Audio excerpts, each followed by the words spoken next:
Welcome to another edition of Don Hammond's Arlington Weekly News. We have a slightly unusual lineup this week, which is becoming usual. News, coverage of Arlington's Town Hall meeting, Community Bulletin Board, an analysis of The Curve, and in the absence of much 55-plus news, a health message from clinical nutritionist Sharon Brown. That's the show. As for social media, you can watch us on YouTube at Arlington Weekly News and the number 1, also on Facebook, and you can listen on the radio at WERA 96.7 FM. Now, on to the news. Upon hearing of looting at the Apple Store in Clarendon, I went there on Monday afternoon and walked around the area between Wilson Boulevard and Barton Street and Clarendon Boulevard and Edgewood Street, then back along Wilson Boulevard to Danville Street. It turns out that workers had simply placed plywood over the entrance as a precaution against possible damage at some future time. Nothing had actually happened. Neither store on either side of the Apple Store showed any signs of disturbance. No graffiti, no chalk, no spray paint, no messages of any kind. None of the stores in the entire area I walked through showed any change from the COVID situation of the past few weeks. One car casually ran a red light at Edgewood as I was starting to cross, but there was nothing else to report. As of Sunday evening, May 31st, reports show the number of confirmed COVID-19 cases in Arlington had exceeded 2,100.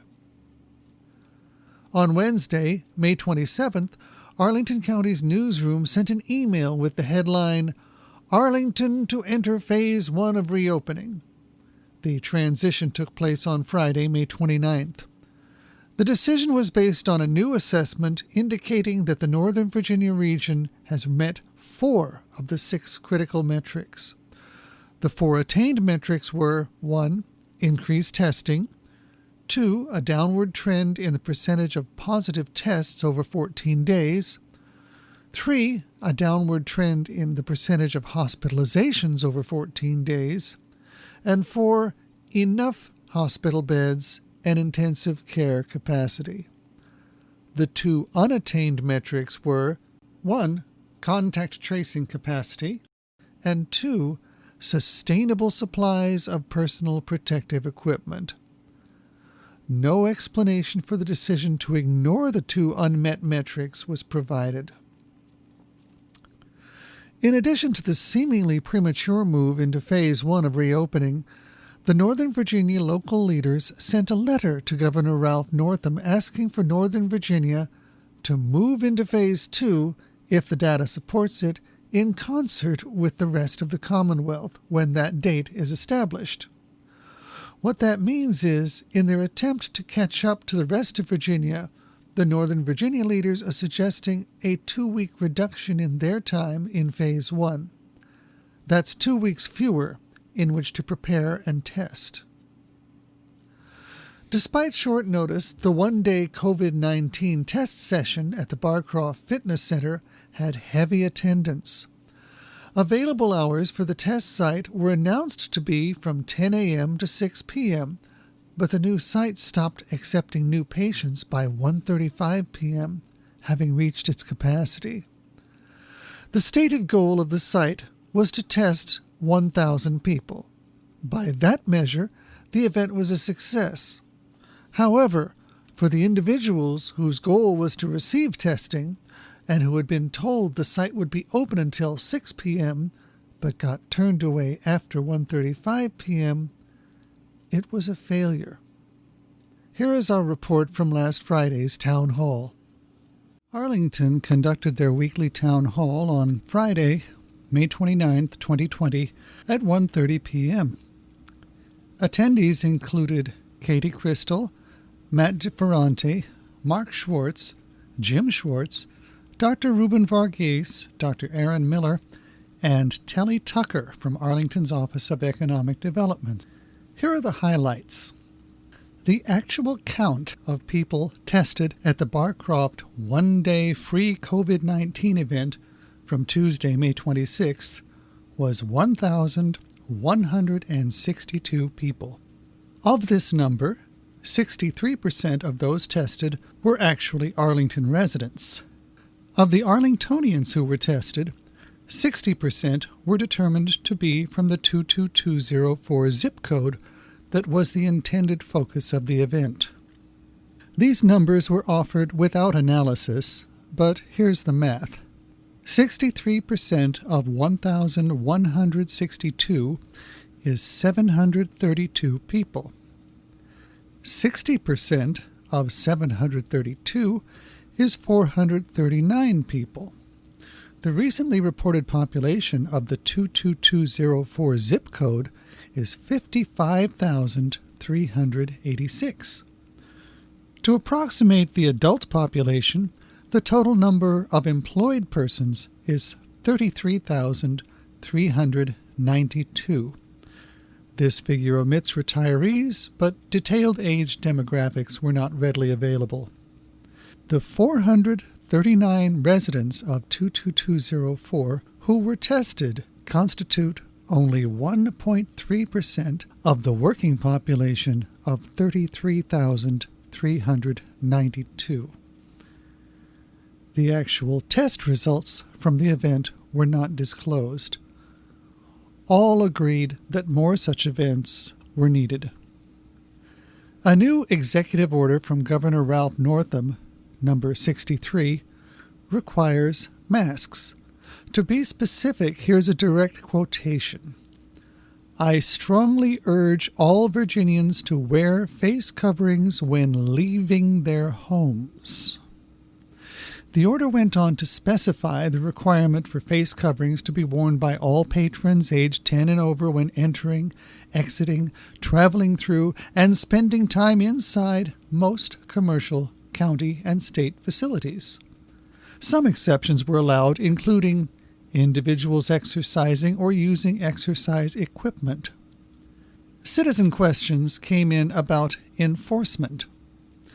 It wasn't clear whether this concerned penalties for the questioners who failed to comply or penalties for non-compliance reported by the questioners. The response was to announce the We're Covered program, which is designed to provide guidance and, eventually, actual face coverings. In addition, citizens wishing to report non-compliance were asked to call the COVID-19 hotline at 703-228-7999 and not the police. The hope is to emphasize encouragement over enforcement. The transition into Phase 1 of Forward Virginia was based on the achievement of only 4 of the 6 critical metrics, with the 2 failures being identified as contact tracing and sustainable supplies of personal protective equipment. These were explained as, "We've got enough people to do better at contact tracing," and the PPE deficiency is only for individual practitioners like primary care doctors and dentists. A new acronym was introduced, TOSAs, or TOSAs. It's short for Temporary Outdoor Seating Areas for Restaurants. It was acknowledged that restaurants with only sidewalk exteriors would have trouble. Permits would be handled on a case-by-case basis. Even as Arlington was only entering Phase 1, questions came in about the entry into Phase 2. County Manager Mark Schwartz pointed out that it was difficult to say much about the Phase 2 transition when specifics about what it constitutes have not yet been provided. Mr. Schwartz reminded everyone that the preparations for Phase 1 required a lot of actual work, and that subsequent transitions would be much the same. Another question involved long-term care facilities, in which residents were admittedly a high-risk group. The answer referred to daily contact with the facilities and the acknowledgement that staffing tended to involve low-income workers who often had to work at multiple facilities and thus increased the risk of spreading infection between facilities. But no actual statistics about infected people were provided. Dr. Ruben Varghese offered a welcome statement. "We're not done until there are 0 COVID-19 cases." Generally, there was caution against rushing into Phase 2 and relaxing precautions before there was sufficient time to analyze the results from the transition into Phase 1. As far as free mask distribution was concerned, the message was that a survey was sent out this morning to various local organizations asking which ones needed face masks for later distribution. To put it simply, you can't get them yet. For concerned occupants of multifamily dwellings, it is possible to sign up for masks as a building. The status of the Arlington County schools this fall has not yet been determined, but full-scale reopening seems unlikely. As the meeting drew to a close, a few final points were mentioned. People walking on the trails outside should wear face coverings. Volunteering opportunities are still available online. Everyone should remain as vigilant as before. This includes social distancing, wearing face coverings, washing hands, and minimizing outdoor travel. The meeting closed at 1:35 p.m. Now it's time for Community Bulletin Board, or CBB. First off, what has changed with the entry into Phase 1? Well, first, non-essential businesses can open at 50% capacity. Restaurants can allow outdoor seating at 50% capacity, in addition to continuing their takeout and curbside pickup services. Gyms and fitness facilities can offer limited outdoor exercise options. However, social gatherings of more than 10 people are still banned. That includes attendance at fitness classes. Indoor sports facilities, such as bowling alleys, remain closed. Personal care and grooming facilities can open provided they comply with strict safety requirements. Symptomatic customers will not be admitted for service. Elsewhere, the Arlington County Government's news service has informed us that a major art installation called Luminous Bodies is set for completion as of June 1st. The installation is located near the approach to Key Bridge at the Esplanade Bridge and will reportedly, quote, mark a major entrance into Arlington from Washington, D.C. The installation itself consists of 4 steel sculptures illuminated with programmable LED lights. It is the second of 3 planned public art installations by the Cliff Garton Studio. Gravity and Grace, an installation in the Central Place Plaza, was the first. Funding for Luminous Bodies was provided by B.F. Saul Company and Affiliates, 1881 Roslin Associates, LLC, and J.B.G. Smith. Viewers and listeners may recall that J.B.G. Smith also funded an art installation consisting of a large number of colorful bicycles in the Crystal City area. We can't help observing that none of the art projects were awarded to any of the artists who live in Arlington. J.B.G. Smith got their bicycle art from a group in Philadelphia, Pennsylvania, and the light sculptures are by the Cliff Garton Studio located in Venice, California. As a result, Arlington has received a number of art installations that have nothing in particular to do with Arlington's history or culture. Worse, the money that could have been given to encourage Arlington artists has instead been sent elsewhere.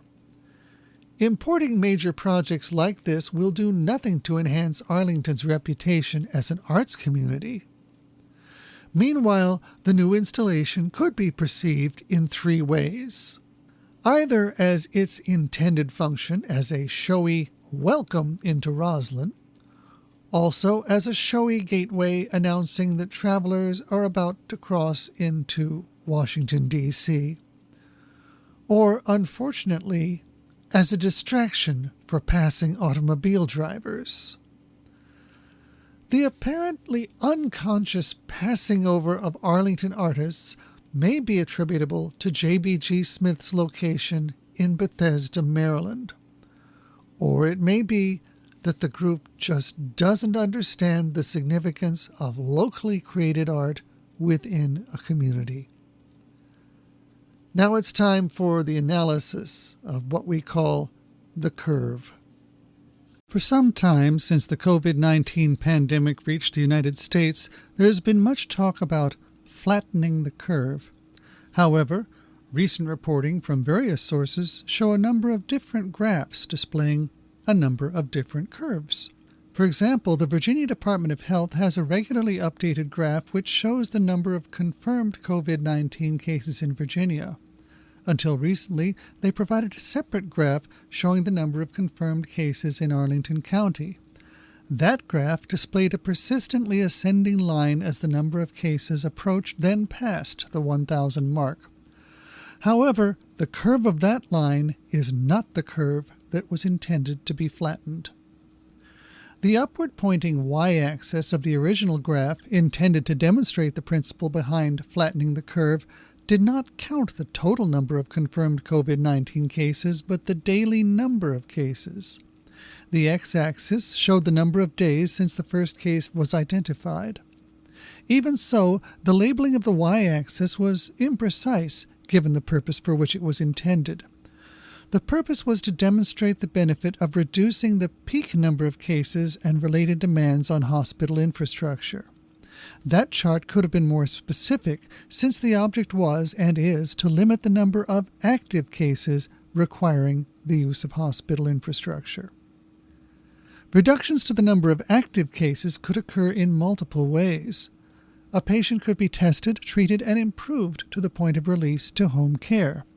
A patient could be tested, evaluated, and determined to be strong enough not to even require hospitalization. And a patient could die.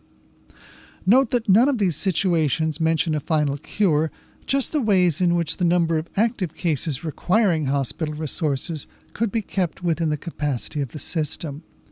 By this measure, there would be no difference between a high number of releases and a high number of deaths. Either one would reduce the burden on hospital resources. The sad truth is, if all hospitalized patients died within a day of admission, the curve would be flatter, since the facilities would be emptying almost as fast as they were filling.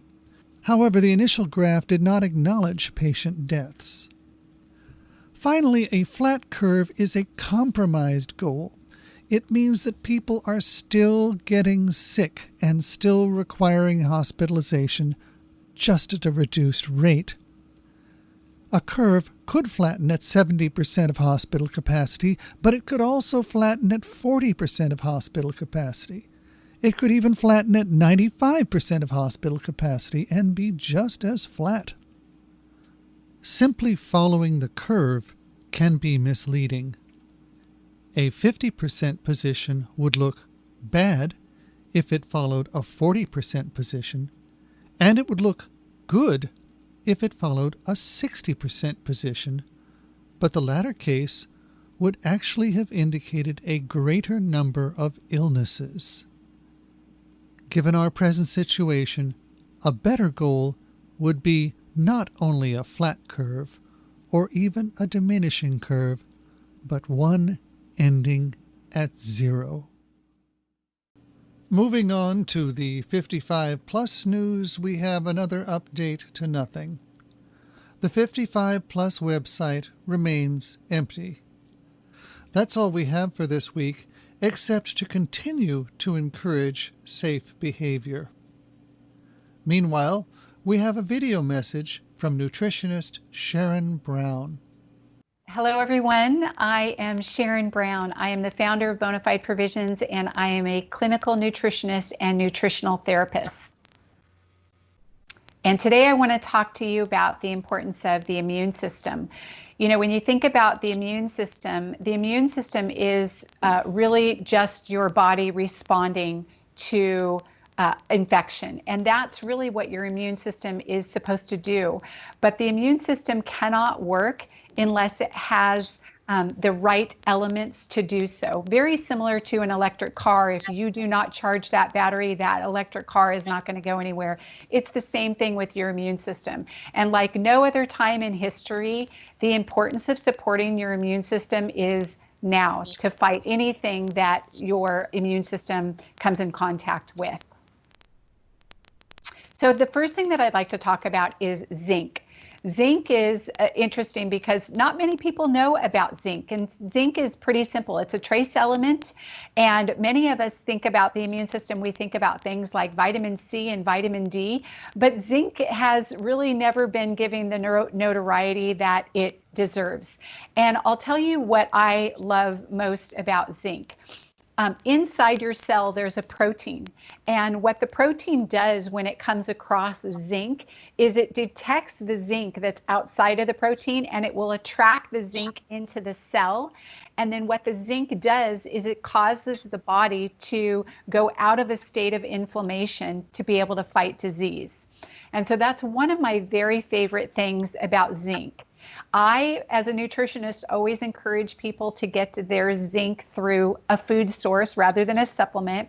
So the things that you're going to be looking for in the grocery store that provide the highest amount of zinc are shellfish, red meat, and seeds.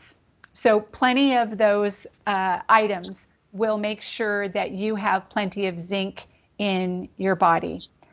Speaking about the immune system, there's three other things that I really love to support the immune system. The next thing is kefir. So many of us have heard about yogurt, but if you continue to shop in the grocery store area where they are displaying the yogurt, you're going to find something that looks like yogurt, but it's a little bit more liquid, and it's called kefir. And the thing that I love about kefir is it has up to 30 different strains of probiotics. Now, probiotics are exceptionally important for your immune system. Up to 85% of your immune system resides in your gut, and one of the most important components of the immune system are probiotics. Kefir will deliver about, as I said, 30 different strains of probiotics. The next thing that I love to support the immune system is fermented foods. So think of things like sauerkraut. And the reason that I love sauerkraut and fermented foods for the immune system is, again, it supports a healthy gut. It helps your body make the hydrochloric acid that's needed so that when you do take in things like vitamin D and vitamin C and zinc, you are able to digest those minerals and uptake them, and the body is able to utilize those nutrients. And finally, the last thing that I love for the immune system is bone broth. And a real bone broth is what we're going to be talking about today. So bone broth is really a very kind of an ancient remedy, and it's simply when you take the bones of an animal and you simmer it for long periods of time, up to 18 hours, it pulls all of the nutrients, the collagen, and the amino acids from the bones and dumps it into the broth, kind of what we refer to as liquid gold. Well, the amino acids in the bone broth, specifically L-glutamine, support the immune system. It's the cells that line your gut lining, it's actually their favorite food. So foods that are high in L-glutamine support that immune system, and bone broths do that by creating this really bioavailable source of amino acids. The key, though, is finding the right bone broth or making your own. You want to shop in the frozen section because that's where you're going to find the bone broth that's a true bone broth, just like the one that you make at home. We can age gracefully and feel well, not just look well, but feel well by the food choices that we make every day. And that concludes this week's show. We will be back next week with more news from Arlington, along with some on-the-ground observations. Meanwhile, be careful, be safe, and be well.